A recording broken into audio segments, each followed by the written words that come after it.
घने वन की शांति में एक नन्हा वानर शिशु बैठा है। उसकी आंखों में एक अनकही आकांक्षा है, कला और भक्ति से कुछ दिव्य रचने की। वन की गहराइयों में भटकते हुए वह उस पत्थर को खोज लेता है जो उसकी कल्पना को साकार करने का माध्यम बनने वाला है। जब पत्थर पर पहली चोट पड़ती है तो केवल चिंगारियां ही नहीं, एक दिव्य कला का जन्म भी होता है। दिन और रात के अथक परिश्रम से पत्थर में धीरे धीरे उभरती है श्री कृष्ण की शांत करुणामयी मुस्कान। सूक्ष्मता और समर्पण से गढ़ा जाता है मुकुट और उसमें सजा मोर पंख, जो श्री कृष्ण की दिव्यता का प्रतीक है। चांदनी रात में वह नन्हा शिल्पी हाथ जोड़कर नमन करता है और उसकी आत्मा भक्ति में लीन हो जाती है।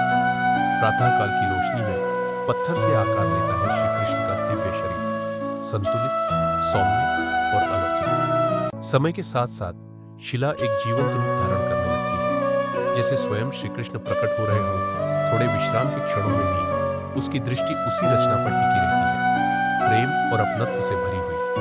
श्रद्धा से गढ़े जाते हैं वे चरण जिन पर संसार नतमस्तक होता है। अब वह क्षण आ पहुंचा है जब पत्थर नहीं, श्री कृष्ण स्वयं वहां विराजमान प्रतीत होते हैं। एक प्रेम, करुणा और जीवन की धुन सुनाने वाली है। हर छिद्र, हर रेखा में बसता है संगीत जो शब्दों से परे है। सूक्ष्म अलंकरणों के साथ मूर्ति और भी दिव्य हो उठती है, जैसे स्वर्ग स्वयं उतर आया हो। जब बांसुरी श्री कृष्ण के करकमलों में स्थापित होती है, तब कला पूर्णता को प्राप्त करती है।